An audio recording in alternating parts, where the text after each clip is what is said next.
దేశంలో 2G సేవలను ఉపయోగించే పేద మధ్యతరగతి వినియోగదారులకు telecom regulatory authority of India Troy good news అందించింది. ఇకపై అవసరం లేని డేటా సేవలకు రీఛార్జ్ చేసుకోవాల్సిన అవసరం లేకుండా సరికొత్త రీఛార్జ్ ప్లాన్లను అందుబాటులోకి తీసుకురావాలని టెలికాం సంస్థలకు కొత్త ఆదేశాలు జారీ చేసింది. అయితే ప్రస్తుతం దేశంలో 2G సేవలను ఉపయోగించే వినియోగదారుల సంఖ్య దాదాపు 150 మిలియన్లకు పైగా ఉండగా తరచూ వారు డేటా ఛార్జీల కారణంగా అధిక ఖర్చులతో కూడిన రీఛార్జ్ ప్లాన్లను చేసుకోవాల్సి వస్తోంది. ఈ క్రమంలోనే 2G వినియోగదారులకు మాత్రమే అవసరమైన సేవల కోసం తక్కువ ధరలకే ప్లాన్స్ అందించడమే లక్ష్యంగా ట్రాయ్ మార్గదర్శకాలను జారీ చేసింది. వాయిస్ కాల్స్, SMS సేవలపై ఆధారపడే వినియోగదారుల కోసం కొత్త ప్లాన్లను అమలు చేయాలని టెలికాం సంస్థలను ట్రాయ్ ఆదేశించింది.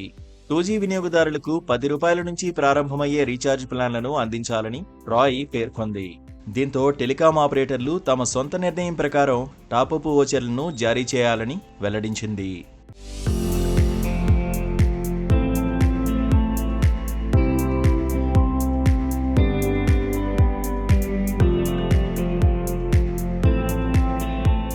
అయితే టెలికాం సంస్థలు జారీ చేసే టాపప్ వోచర్ల ధరలు వినియోగదారులకు అనుకూలంగా ఉండాలని ట్రాయ్ స్పష్టం చేసింది.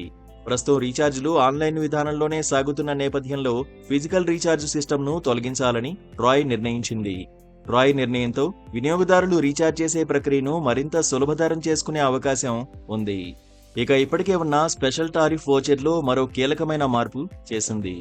మునుపటి 90 రోజుల చెల్లుబాటును ఇప్పుడు 365 రోజులకు పొడిగించింది. దీని ద్వారా వినియోగదారులు 1 సంవత్సరం పాటు అంగీకరించే ప్లాన్ను ఉపయోగించుకునే వీలుంది. అలాగే ఈ మార్పు 2G వినియోగదారులకు ప్రత్యేకంగా ఉంటుందని ట్రాయ్ పేర్కొంది. డేటా కోసం చెల్లించే అవసరం లేకుండా కేవలం వాయిస్, SMS సేవలను అందించడానికి మాత్రమే వారు రీఛార్జ్ ప్లాన్లను ఎంచుకునే అవకాశం ఉంటుందని తెలుస్తోంది. అయితే ట్రాయ్ మార్గదర్శకాలు ఇప్పటికే అమల్లోకి రావాల్సి ఉన్నాయి.